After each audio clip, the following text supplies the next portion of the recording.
Hablemos. Voces especializadas en ciencias sociales y humanidades, historia, antropología, literatura, estudios políticos e internacionales, agua y sociedad. Divulguemos la ciencia. Hablemos.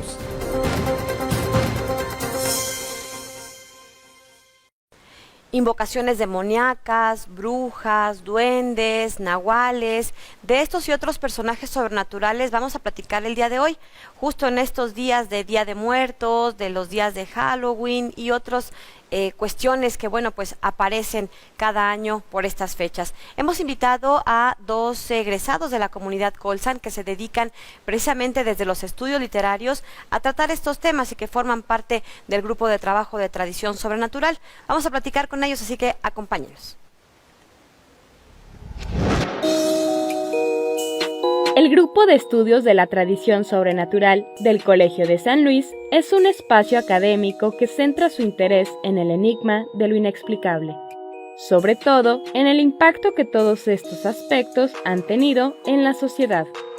Aquí, académicos y especialistas de distintas instituciones internacionales como la Universidad Autónoma de Madrid y la Universidad de Guanajuato exploran el arte y las creencias de la sociedad relacionadas con lo sobrenatural, adentrándose en lo maravilloso y lo fantástico. Rastrean elementos extraordinarios que enriquecen la narrativa tradicional de México. Este proyecto, fundado por la doctora Claudia Carranza, investigadora del programa de estudios literarios, lleva a cabo congresos, talleres y charlas en diferentes modalidades, buscando siempre nuevos horizontes. Comparten su conocimiento mediante publicaciones que puedes encontrar en su bibliografía sobrenatural. Únete a su comunidad en redes sociales y visita su página web para conocer las próximas actividades, novedades y material de consulta.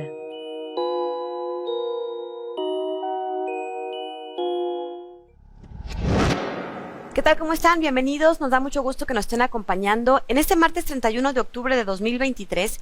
Bueno, pues seguramente todos ya estamos en la víspera de las conmemoraciones de Día de Muertos, o si todavía no se han resistido a estas tentaciones medio gringas, pues andamos ya en las celebraciones del Halloween.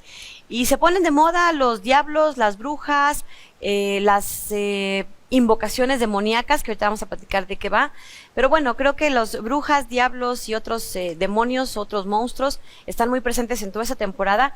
Y de aquí desde el Colegio de San Luis se estudian, aunque usted no me lo crea. ¿Por qué? Porque también dan aportaciones a la sociedad, nos ayudan a conocer quiénes somos, cómo vivimos o cómo éramos hace 1, 2, 3 o varios siglos. Entonces es importante que, bueno, pues nosotros le compartamos todo lo que se está haciendo por acá.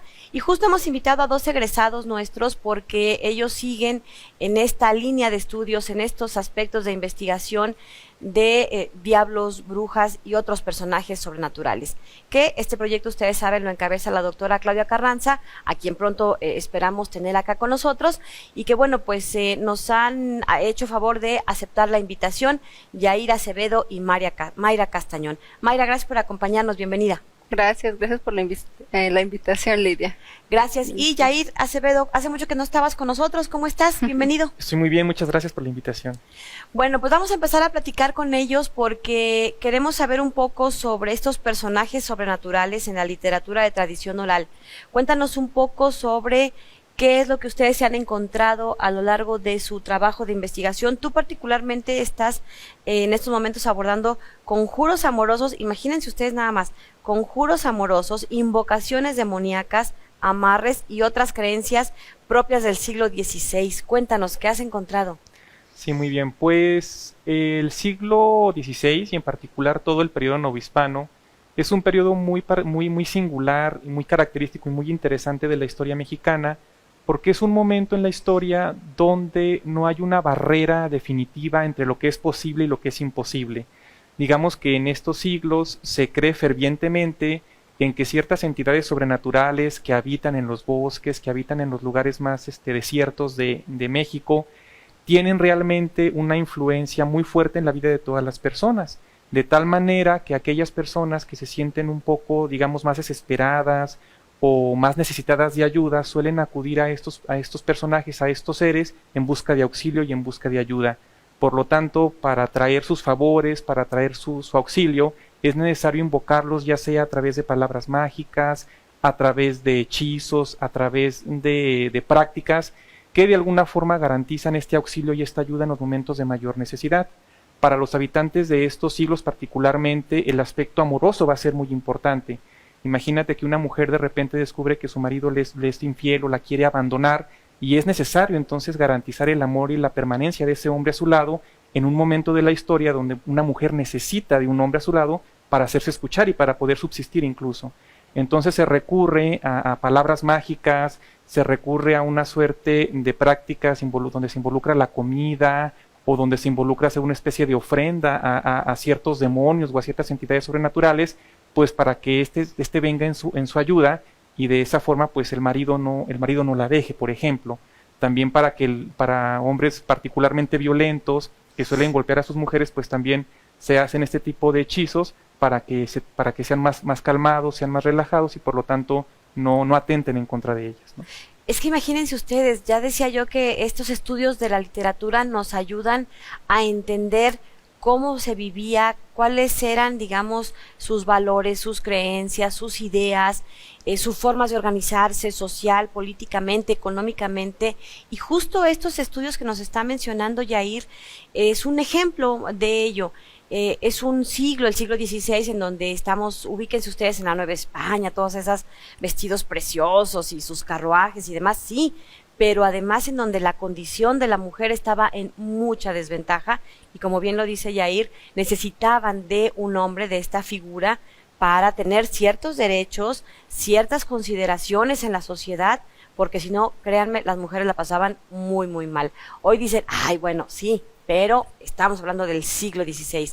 Mayra, cuéntanos un poco más sobre esta importancia de estudiar desde la literatura estos personajes sobrenaturales. ¿Qué más nos dicen? ¿Qué más nos revelan? Bueno, pues nos revelan, para empezar, esto que bien dices, costumbres, creencias, pero también nos revela códigos de conducta, ¿no? Yo creo que todos en una ocasión hemos escuchado esta historia, esta leyenda que a alguien le ocurrió por andar de trasnochado, por andar quizás un poco pasado de copas a altas horas de la noche, y bueno, que en algún momento se encuentran con algún ser sobrenatural, con alguna mujer que al inicio parece ser muy bella, muy atractiva, pero que ya cuando se acercan más, cuando intentan establecer alguna especie de contacto con ellos, pues se les revela que tienen una cara fantasmal, que tienen cara de caballo o de algún cráneo, y es una visión pues verdaderamente aterradora, ¿no? Y eso nos puede dar cuenta pues de estos códigos de conducta no escritos, pero que de alguna manera todos hemos asimilado en la sociedad, ¿no? No andar a altas horas de la noche afuera, no andar por ahí cerca de ¿Quién barrancos. se parecía? A ver, por ejemplo, ¿qué has encontrado? En lo que hemos recogido en los trabajos de campo suelen ser sobre todo mujeres, y es también curioso porque son los hombres los que suelen andar culturalmente andar de trasnochados. Entonces son los que se encuentran a estas mujeres, que los dejan desbarrancados, los pierden, algunos incluso que aparecen enredados en nopales, ¿no?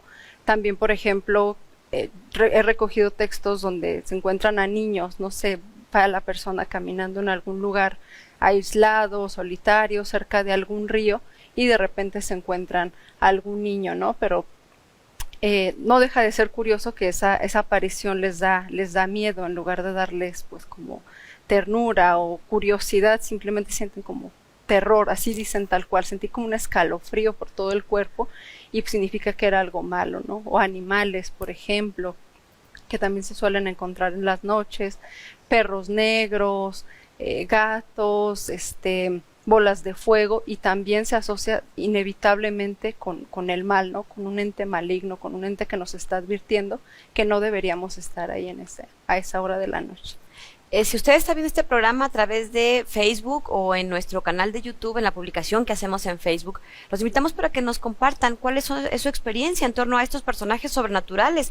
Seguramente todos hemos escuchado o visto u oído alguna historia o les ha pasado. A mí afortunadamente todavía no, porque no sé cuál sería mi reacción. Pero bueno, déjenme decirles que Mayra Castañón, también egresada nuestra, ella tiene como una de su línea de investigación lírica y narrativa tradicional. Cuéntanos un poco, ¿a qué se refiere con lírica y narrativa? Bueno, la lírica es algo que estoy segurísima que todos conocen, que todos han escuchado por lo menos una vez en su vida. Son todas estas canciones, todos estos rondas, adivinanzas que se transmiten pues de generación en generación y por medio de la voz. Muchas de estas adivinanzas, por ejemplo, o rondas, sí las encontramos en recopilaciones, justamente pues debido también a parte del trabajo que se realiza aquí en el programa de estudios literarios, pero sobre todo son textos que esencialmente se transmiten pues de voz, de viva voz. Entonces es curioso porque muchas de estas canciones, por ejemplo los juegos de palmas, ahorita viene como a mi mente como referencia más rápida, son bien interesantes porque se van evolucionando, o sea, sí se van transmitiendo, o sea, de pronto estamos cantando algo que probablemente cantaron nuestras abuelas o nuestras madres, pero también tienen esta capacidad de adaptarse al contexto actual, ¿no? El otro día, por ejemplo, escuché a unas niñas en la primaria cantando un juego de palmas que involucraba, pues, no sé, a Shakira, ¿no? Como reciente. Entonces era una canción que involucraba a un personaje sobrenatural, un personaje de la literatura, como es Frankenstein, con Shakira, ¿no? Entonces es curioso, o El Chavo del Ocho, que quizá ya es un poco más anterior, pero que sigue vigente, ¿no? Muy probablemente algunos niños no conocen quién es El Chavo del Ocho, pero a través de estas canciones queda como esta memoria, ¿no? Queda como este testimonio. Vamos a ir a una pausa y vamos a regresar para seguir platicando con nuestros invitados. Estamos justo el 31 de octubre transmitiendo y bueno, pues están más que vigentes todos estos personajes sobrenaturales, ya decía yo al principio, diablos, brujas y otros entes sobrenaturales. Y bueno, pues de cuáles son estas creencias que todavía persisten hasta nuestros días, platicamos regresando de la pausa. Continuamos.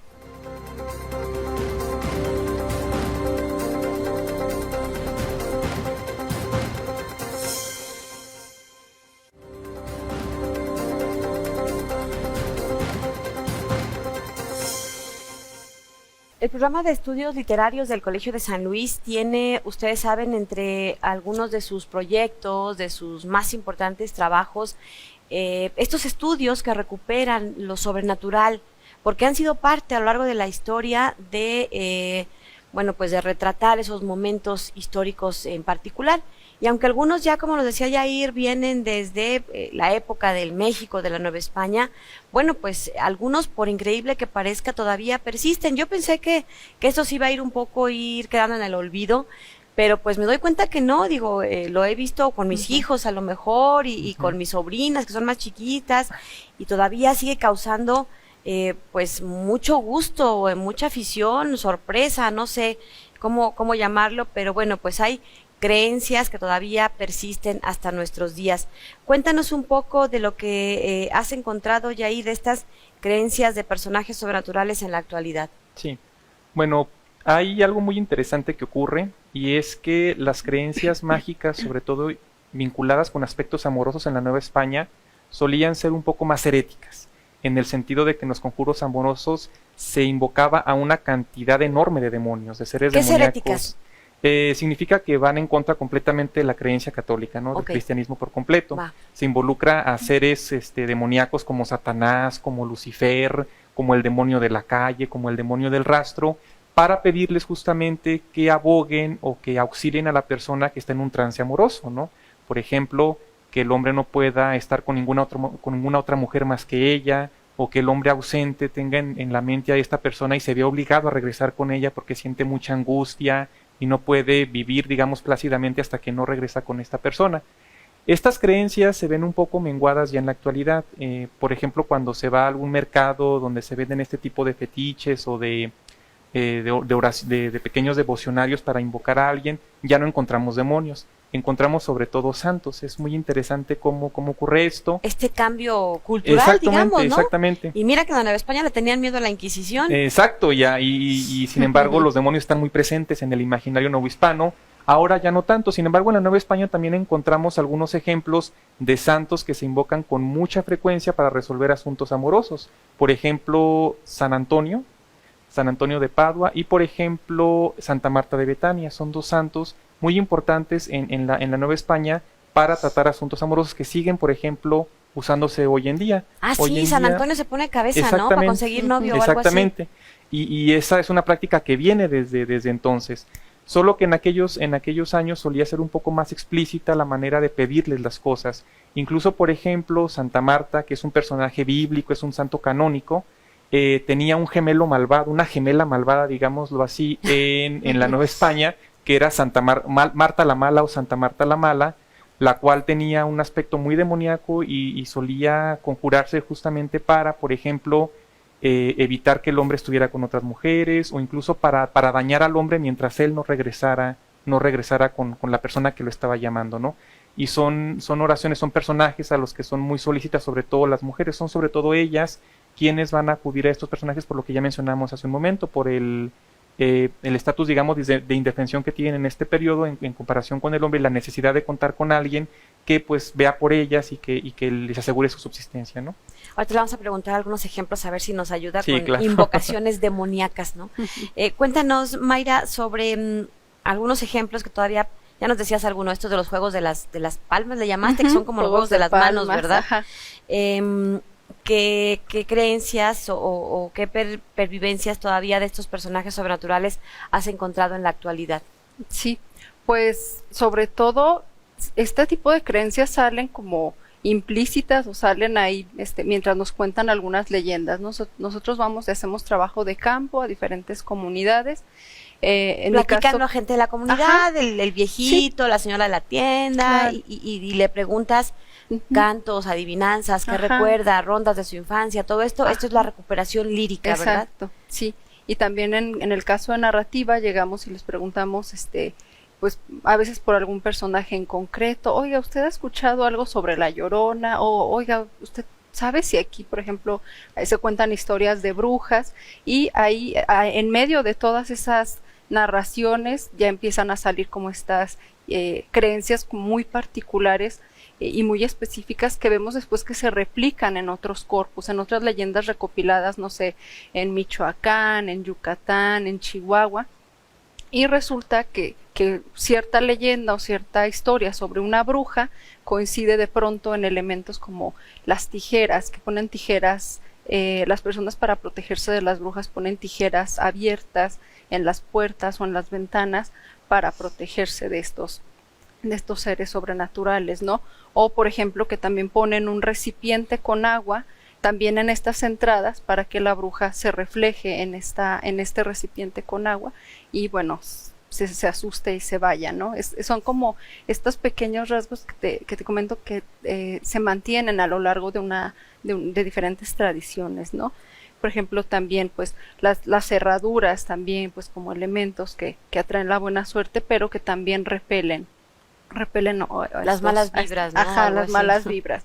Y luego que es impresionante porque uno pensaría que como bien decías al inicio, que todos estos elementos ya no están de moda, ¿no? Que ya a nadie punto de extinguirse, cree. pensaría pero uno. De repente uno ve una cantidad infinita también en internet de recetas de amuletos como para alejar igual malas vibras, para atraer dinero, para atraer el amor.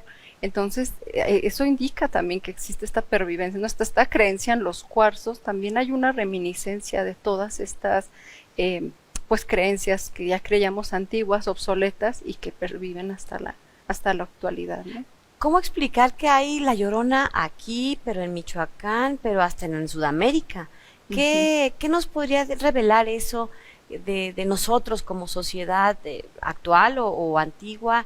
No sé si ustedes desde los estudios literarios tengan estos hallazgos, porque efectivamente sí hay La Llorona en varias partes, ¿no? Pues es que, bueno, para empezar, La Llorona, recordemos que es esta mujer que comete un crimen atroz, ¿no? Un crimen que pues podría considerarse también tabú, que es pues el asesinato de sus hijos, y también me parece que sirve también como una especie de recordatorio, ¿no? Ahorita que hablábamos de las normas de conducta, es un recordatorio, y hace poco, bueno, no tan poco, por ahí del 2019, encontramos justamente una leyenda que tenía este matiz, ¿no? Sobre la Llorona, una leyenda contada, la leyenda de la Llorona, perdón, contada por un sacerdote, como una especie como de ejemplo. Estaba dándoles el ejemplo a las mujeres de esta comunidad, donde decía, pues no deben cometer asesinato, no deben abandonar allá a sus hijos y no deben hacerles daño, ¿no? Entonces es un poco como esto. Y ahí te vamos a preguntar Sí. algunos ejemplos de invocaciones demoníacas. Sí, hay un demonio en un proceso inquisitorial de 1650, 1649 aproximadamente, donde se invoca un demonio llamado Tizón.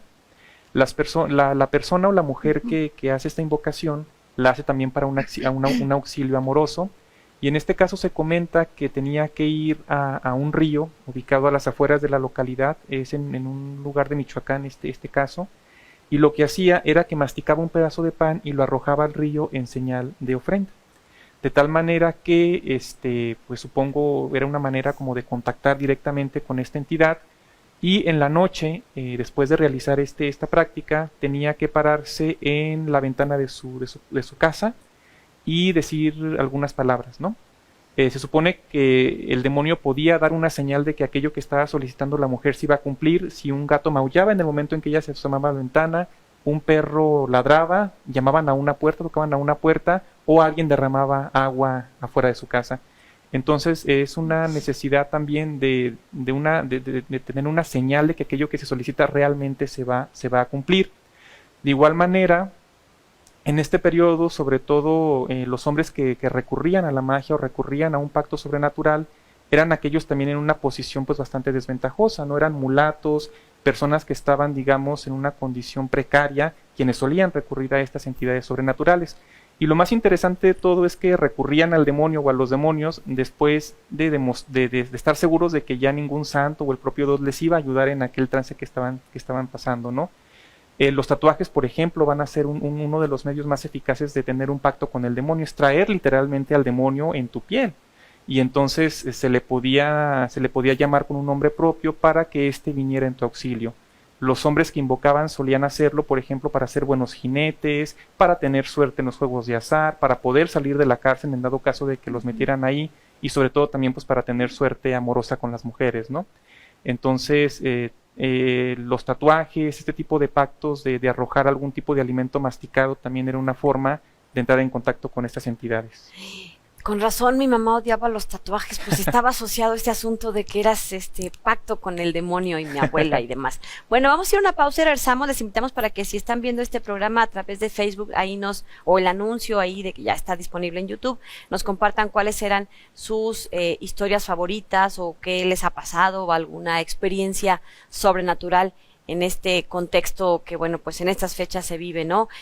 Hay un sincretismo, me imagino yo, y se lo vamos a preguntar ahora a nuestros invitados cuando regresemos de la pausa, ¿qué tanto se puede todavía distinguir de este sincretismo entre la tradición, digamos, prehispánica, porque en las propias culturas había, digamos, estos elementos también, y qué tanto se vino a combinar con lo español? Hacemos una pausa y regresamos para seguir platicando de este tema de lo sobrenatural justo en este 31 de octubre. Continuamos.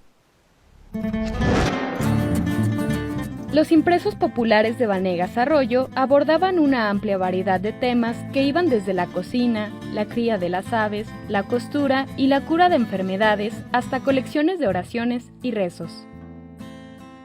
En las hojas volantes quedaron impresos textos de entretenimiento conocidos como calaveras, un género asociado al Día de Muertos.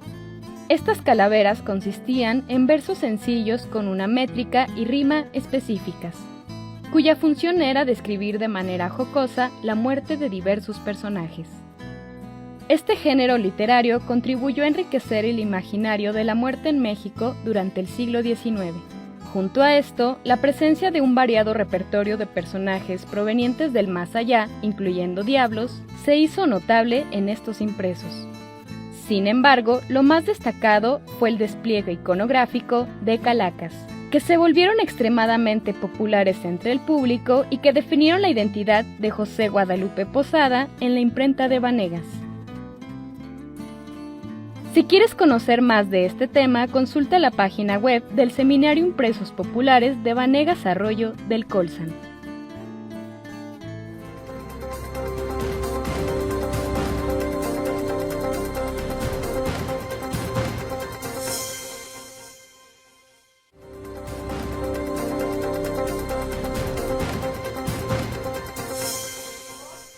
Estamos de regreso y estamos platicando de personajes sobrenaturales desde los estudios literarios, por supuesto, que es parte de lo que se trabaja acá en el Colegio de San Luis. Y tenemos a dos invitados, son parte de la comunidad de egresados Colsan. Está con nosotros Yair Acevedo y Mayra Castañón. Platícanos, Mayra, un poco sobre estos hallazgos que has tenido a lo largo de tu trabajo de investigación que tenga que ver con estos personajes sobrenaturales. Bueno, ay, es que de verdad, ¿por dónde empezar? Todo el mundo. Bueno, no sé, quizá, ahorita también que hablabas de esto de, bueno, quizá uno de los más, pues como notables es La Llorona, siempre es como la gran estrella de los corpus de literatura tradicional recogidos por el Peli, también Las Brujas, y bueno, justamente comentábamos el otro día cómo la bruja es uno de estos personajes que encontramos tanto en textos recopilados en los trabajos de campo, pero que en los últimos años, por lo menos yo lo he percibido así, ha habido una reactualización de este personaje, ha habido un particular interés a partir, bueno, quizá también derivado a partir del feminismo, de toda esta como reinterpretación de este personaje de esta personaje de la bruja como una mujer fuerte, como una mujer autónoma, y no deja de ser interesante justamente ver este personaje de las leyendas, este personaje aislado, este personaje que hace maleficios, que succiona el alma de los niños, pero también encontramos esta otra versión, ¿no? Esta otra visión de la mujer independiente, les digo, esta mujer pues poderosa, que puede manipular el entorno, pero también puede controlar también a las personas a través de la palabra, ¿no? O de los artificios que realiza. Entonces, bueno, este es otro de los personajes que más solemos encontrar. Y bueno, por lo general suele estar la leyenda, la narración, pero también de pronto salen estos conjuros, ¿no? Nos dicen, sí, las brujas dicen sin Dios ni Santa María, y bueno, pueden elevarse, ¿no? Gracias a estas palabras que enuncian. Entonces también podemos encontrar este cruce también de géneros literarios, ¿no? Y que resulta bien interesante. Otro personaje que también es muy vigente y que también encontramos con mucha recurrencia, pues son los duendes, ¿no? Estos seres que dependiendo también en qué región se recojan estas historias, a veces suelen ser pues más bien traviesos, estos seres pequeñitos que andan escondiendo los objetos, que esconden las cucharas y que de repente aparecen en algún árbol o aparecen en el corral, pero también que a veces hacen travesuras un poco ya más maliciosas y que sacan a los bebés de las cunas y los dejan en otro lugar, o que ya hacen como otro tipo de cosas quizá más, pues un poco más perjudiciales, ¿no? Para los habitantes de la casa. Y bueno, ahorita se me ocurre esto. Y bueno, en general, las figuras femeninas también, aparte de la Llorona y de las brujas, tenemos como que otra larga nómina de mujeres fantasmales que se aparecen, por ejemplo, en las carreteras. Pienso en la autoestopista, que es esta mujer, también suele ser joven, también suele ser bonita, que encuentran los no sé, conductores de trailers o los taxistas en las carreteras, les piden pues que les den un aventón, les cuentan algo de su historia, y por lo general a veces suelen olvidar alguna prenda, una chamarra, y después va el taxista o el trailero a regresársela a su familia, a platicarles, oiga, su hija olvidó esta chamarra, y resulta pues que la hija lleva varios años muerta, ¿no? Entonces siempre es como esta sorpresa del hombre, pues porque se da cuenta que estuvo hablando y que subió a su transporte a una aparición, ¿no? Entonces, bueno. Cierto, son de los personajes Sí. que más he escuchado, y casualmente, como bien lo mencionas, la figura femenina, con estas variantes que señalas, pero me llamó la atención lo que decía al principio, lo de las brujas, ¿no? Porque Ujú. son las malas, pero también son las empoderadas, son las que ejercen cierto poder, manipulación, y que esta figura maléfica, pues estaba como en las mujeres, recaía, ¿no? En una figura femenina, ¿no? Sí. Y nos vuelve a remitir a este aspecto que mencionábamos al principio del programa, en donde son revelaciones o datos que te retratan cómo se vivía en esa época. Y bueno, pues qué mejor ejemplo de las mujeres no podían tener poder, no podían ejercerlo ni legal, ni socialmente, ni mucho menos económico. Entonces, bueno, hay de algún modo estos otros figuras de mujeres con todo lo que no se podía en la vida real, digamos, ¿no? Yair, cuéntanos un poco, ¿cuáles son estos hallazgos de tu investigación? Tal vez uno de los más impresionantes, que realmente resulta escalofriante, digámoslo así, es un proceso de la Inquisición. Esto ocurrió en la Ciudad de México. Es interesante ver la relación de las personas con la Inquisición, porque en muchas ocasiones es una institución que recibe, digamos, las quejas y las disputas entre vecinas, y esto es justamente lo que ocurre. Una vecina acusa a una de sus vecinas, una mujer acusa a una de sus vecinas de ser una bruja y de tener un pacto con el diablo, y asegura que una noche, mientras ella fue al baño, vio a la vecina en el patio viendo como un gato le estaba lamiendo la piel, y mientras el gato le iba lamiendo, la piel se le iba aflojando, al grado tal que al final ella es capaz de desprenderse completamente de su piel, tomar un palo y echarse a volar, ¿no? Y ir a la aquelarre. Y además también menciona que esta mujer se saca los ojos antes de emprender el vuelo, de tal manera que pues su testimonio, lo que ella vio, pues es la prueba irrefutable de que es una bruja y de que hay un pacto demoníaco como tal, ¿no? Por lo regular la Inquisición no tomaba mucho esto en serio, porque por lo regular era eso, era un conflicto entre vecinos que querían de alguna forma depurarlo en la instancia inquisitorial. Cuéntanos un poco, de manera breve, Sí. qué era el Tribunal de la Santa Inquisición. Claro, el Tribunal de la Santa Inquisición era un tribunal eclesiástico que estaba destinado a mantener las creencias de la Iglesia Católica, ¿no? Sobre todo trataba de evitar la herejía o de que creencias supersticiosas o que no eran compatibles con la doctrina cristiana, pues se inmiscuyeran en la vida de toda la gente. Y aplicaba sanciones severas, ¿no? Aplicaba sanciones severas, pero sobre todo a personas, por ejemplo, a judíos conversos que aún guardaban ciertas creencias de su antigua religión, o a musulmanes conversos.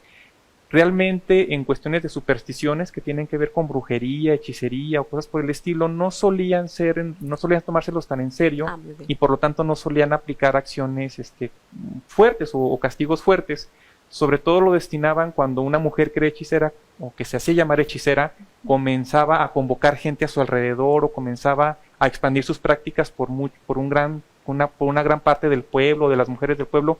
Es ahí cuando podía llegar a intervenir, pero por lo regular eran creencias que no tomaba en serio porque, bueno, no creían, digamos, en ese sentido. Sí, porque se convertían más bien en un pleito de vecinas, Sí, literalmente, en donde, bueno, pues para desquitarme de lo que me haya hecho, cualquier asunto ahí, hasta doméstico, pues ibas y la acusabas al Tribunal de la Inquisición y sabías que era ya una cosa de miedo meterte con la Santa Inquisición, Exacto. ¿no? ¿Qué otros casos tienes por ahí de que te hayas encontrado, o qué otros personajes que todavía persistan o que te hayan como asombrado en esas épocas? Sí, hay testimonios, por ejemplo, desde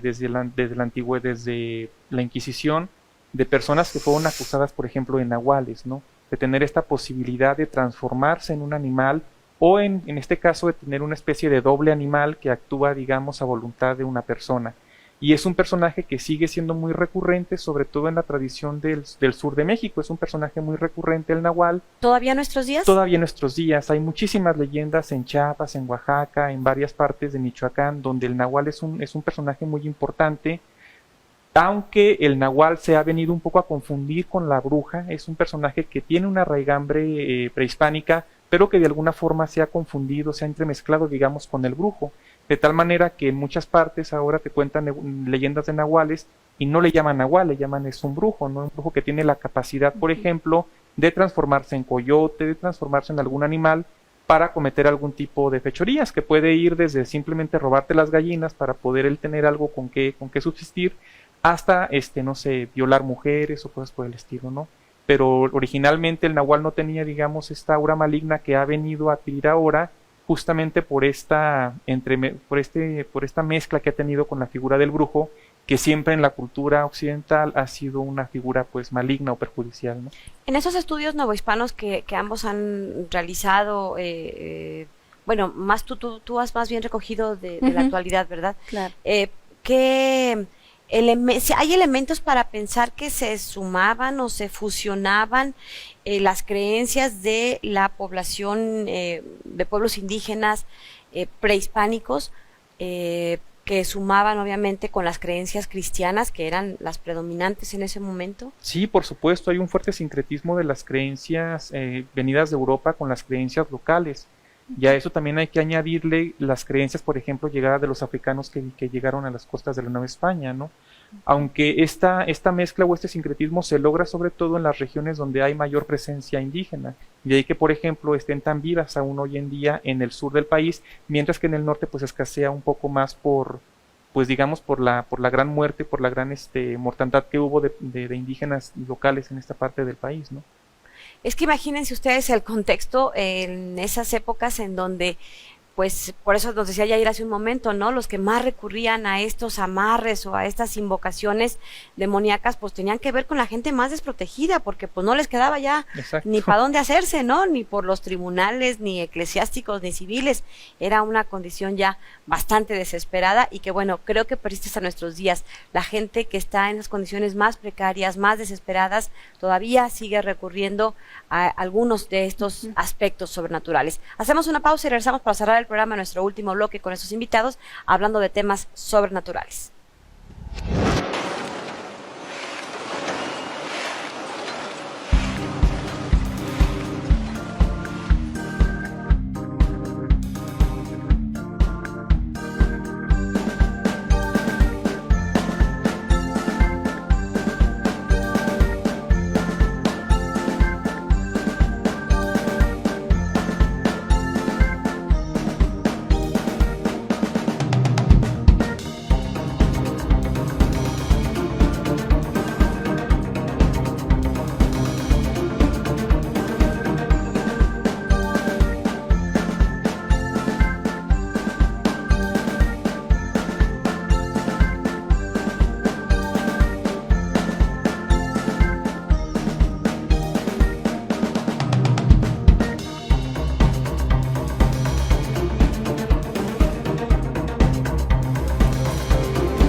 Bien, estamos de regreso y vamos a cerrar esta charla con nuestros invitados de hoy. Ellos forman parte de un grupo de trabajo, un grupo de investigadores del programa de estudios literarios aquí en el Colegio de San Luis y que, bueno, se ha extendido a otras instituciones, que se ha enriquecido.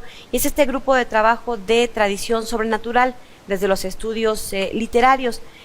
Cuéntanos, ¿por qué tienen una página, tienen redes sociales, tienen eventos académicos? ¿Cómo trabajan? ¿Qué están haciendo en el grupo de tradición sobrenatural? Sí, el principal medio de difusión del grupo de Tradición Sobrenatural es la página de Facebook, que lleva ese nombre, Tradición Sobrenatural, donde se comparten las diferentes actividades que realizamos.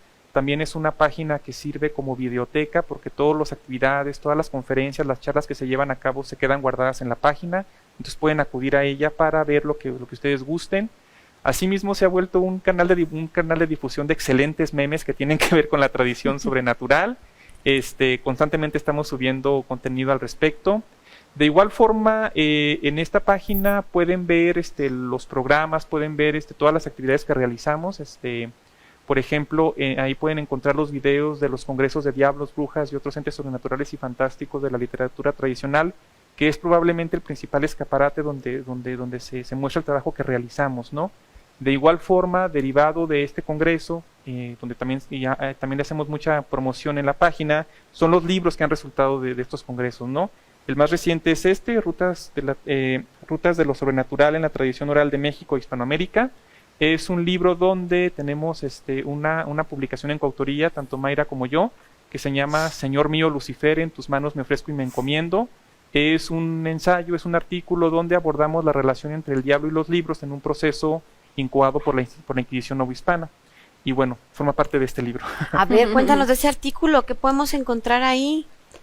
Bueno, tiene un nombre bastante interesante, sí, ¿no? ¿verdad? Señor Lucifer, imagínate. Como... ¿A quién te andas encomendando? Sí, ya solamente de leer el título uno siente como escalofrío.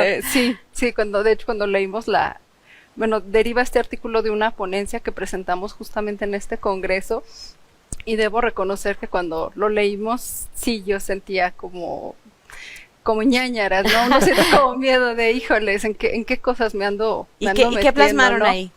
Bueno, es sobre un caso también inquisitorial ayúdame con el nombre, de un hombre, mulato llamado Francisco Maldonado. Que, bueno, justamente hace un pacto demoníaco, bueno, para salir justamente, como hace rato mencionaba Yair, para salir bien librado pues de la prisión, para tener mayores habilidades con los caballos, cabalgando, y bueno, también para tener suerte con las mujeres, ¿no?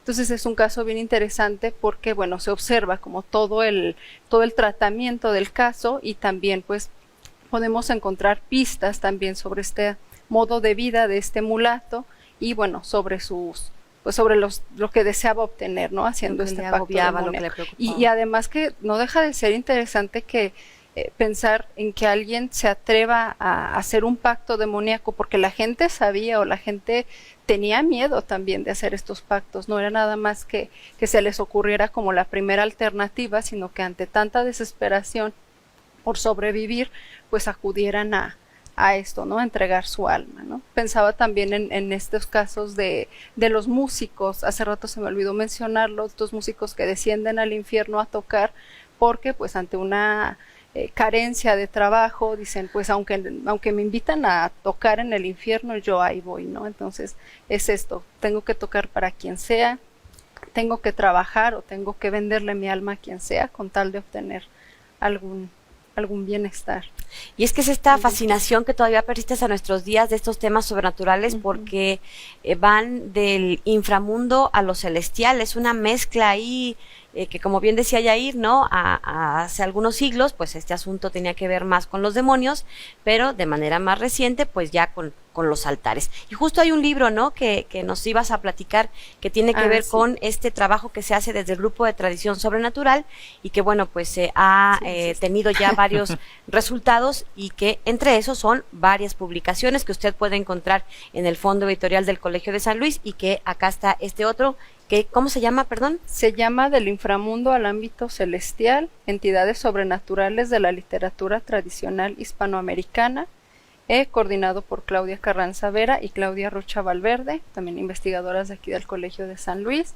Y bueno, siguiendo con estos temas del diablo, pues podemos encontrar algunos artículos muy interesantes, como El diablo en su sitio, tópicos espaciales y trasfondo simbólico en leyendas sobre el diablo en la tradición guanajuatense. O sea, nos estamos yendo también, por ejemplo, ya no solamente aquí de San Luis, sino a otras entidades como Guanajuato, simbolismo ambivalente, La Llorona y el Duende, apariciones en el camino del borracho, también esto que mencionábamos, estos personajes que suelen aparecerse a ciertas horas de la noche, y también el blues, el son y el diablo, una aproximación hacia leyendas que se tejen en torno al diablo, y la música de Rivelino García Baeza, ¿no? Entonces también tenemos estas otras aproximaciones ya desde la música, ¿no? Desde dos géneros que podríamos pensar que no tienen tanto en común, pero que ya cuando observamos su estructura, el ritmo y también los personajes que aparecen en estos temas, pues encontramos como cosas bien interesantes, ¿no? Y es que esa es la riqueza de los estudios literarios, que se van, hay muchas metodologías, pero una de las más fascinantes que a mí en lo personal me gustan es esta recuperación que hacen en las calles, en los pueblos, con la gente. Hay un laboratorio justamente en el que se procesan, se trabajan, estos le llaman ellos materiales de tradición oral, si mal no recuerdo, y nacen de estas charlas y contacto con las personas de esos pueblos, de esas rancherías, de esas comunidades, porque recuperan, ya decíamos hace rato, pues cantos, rondas, que todavía hay quienes sobre todo en estos pueblos pequeños, las siguen utilizando, ¿no? ¿Cómo le hacen? ¿Cómo llegan con la gente? ¿Con qué casos te has sorprendido? ¿Tú a quién has entrevistado? ¿A qué personajes de los más interesantes que recuerdes? Pues siempre llegamos y bueno, al menos nosotros ya tenemos como informantes, método de digamos, trabajo con los informantes, y siempre llegamos pues ahora sí que al lugar más concurrido, que suelen ser las plazas, los kioscos, y también que son lugares donde se reúnen, por ejemplo, las personas de la tercera edad, se reúnen ahí los abuelos, se reúnen también los músicos. Entonces siempre llegamos y preguntamos, oiga, pues no sé, de pronto llegamos como lo más claro es lo mejor, y alguien que se sepa leyendas, alguien que sea bueno contando cuentos, alguien que sepa pues un poco de la historia del pueblo, y a partir de ahí nos van guiando, y casi siempre es muy fácil el trabajo de campo porque la gente es muy generosa y nos dicen, ¿saben qué? Vayan con don Pedro, vayan con don Juan, vive aquí a 2 cuadras, y ya vamos y buscamos a la persona en cuestión, y bueno, ya si está, pues nos abre las puertas de su casa y pues nos permiten grabarlos, ¿no? Nos permiten, sobre todo, grabamos audio y ya después nosotros hacemos todo este trabajo de transcripción, de edición, para poder pues después presentar nuestros hallazgos en artículos o en investigaciones como tesis, o bueno, también en materiales más de divulgación, ¿no?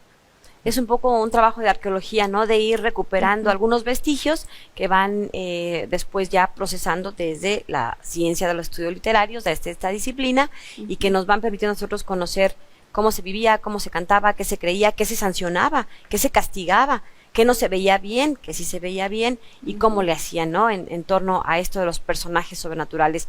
Ya casi para despedirnos, algo más que gustes agregar, Yair, y sobre todo, bueno, pues invitarlos a que visiten la página, porque también tiene una página, dentro de la página del Colegio de San Luis, hay una sección de proyectos colectivos, y ahí pueden encontrar también parte del trabajo del grupo de Tradición Sobrenatural. ¿Algo más? Sí, nada más recalcar la importancia del patrimonio inmaterial del país, que justamente se concentra en estas leyendas, en estos cuentos, en estas canciones que se transmiten de una generación a otra. Muchas veces pensamos que este tipo de literatura pervive sobre todo en poblaciones remotas, en rancherías, y pues la verdad es que no es así. En la ciudad se aparece, por ejemplo, la Loca Zulé, y hay muchísimas narraciones en torno a ella, son personajes citadinos, ¿no? La literatura está viva, se transmite por medio de la voz y forma parte de nosotros, porque en ella se encuentran los valores, las normas y las creencias que nos constituyen como sociedad, ¿no? Cierto, este asunto de hay una enfermera en todos los viejos hospitales, ¿no? Sí, claro, por supuesto. La planchada. ¿Te sabes esa leyenda así rapidito, en 2 minutos o menos? Pues se dice que era una mujer que siempre iba muy bien planchada, aunque también hay 2 versiones variantes, muy ¿no? diferentes, ¿no? Una que era una enfermera excelente, era una muy buena mujer, que sigue apareciéndose en hospitales para ayudar a las enfermeras que tienen mucha carga de trabajo. Entonces, cuando no hay nadie que atienda al paciente, que le cambie un suero, llega ella y lo hace. Y de repente llega la enfermera que le toca atender al paciente y resulta que el paciente ya fue atendido. Y cuando ven en la bitácora quién hizo las cosas, pues resulta que no existe, nadie la conoce, nadie la ubica, ¿no? O en otras versiones es una mujer malévola que le gustaba hacerle daño a los niños, era una mujer que le gustaba hacerle daño a los pacientes, y entonces se aparece en los hospitales como un castigo divino por haber procedido mal en su oficio, ¿no? En su trabajo. Bueno, pues ahí tiene fascinantes todas estas historias sobrenaturales, y bueno, pues les agradecemos a nuestros invitados de hoy que nos hayan compartido un poquito de lo mucho que realizan, porque es un gran equipo de trabajo, la verdad, de Tradición Sobrenatural, y en posteriores ocasiones, bueno, vamos a ir hablando de otro grupo que también están haciendo cosas interesantes, y que bueno, ya la doctora Claudia Carranza nos ampliará la información. Mayra Castañón, muchas gracias por habernos acompañado. ¿Algún mensaje final? Bueno, pues que se den una vuelta por la página de Tradición Sobrenatural en Facebook, en las redes sociales. También, bueno, constantemente se está actualizando. También que sigan las conferencias, es una mensual, si mal no recuerdo. Y bueno, son temas muy interesantes, temas que de verdad son, creo yo que son del interés común. Y bueno, pues que no se olviden de visitar estos proyectos y de acompañarnos en los congresos que se realizarán después. Así es, porque no se necesita ser un experto para pasártela muy bien, para conocer, para saber, y seguramente algo nos aportarán. Gracias, Yair Acevedo. Muchas gracias. Bueno, pues hasta aquí dejamos nuestra transmisión del día de hoy. A todos los que hacen posible este programa agradecemos mucho, especialmente a todo el personal de 9TV.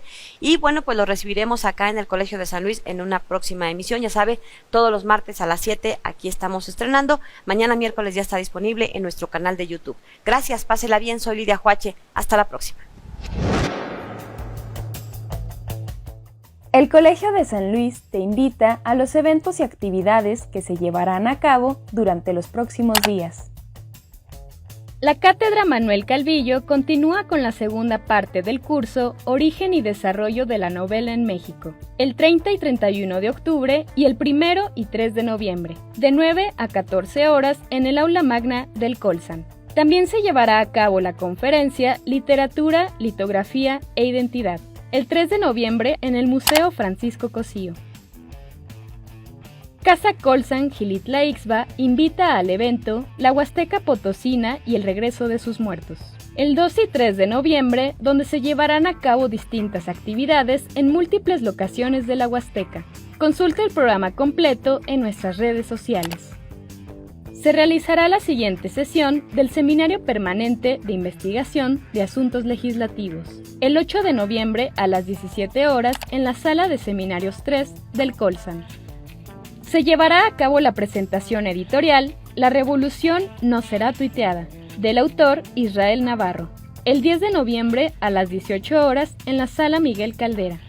Consulta los detalles de este y otros eventos a través de nuestra página web www.colsan.edu.mx y síguenos también en nuestras redes sociales.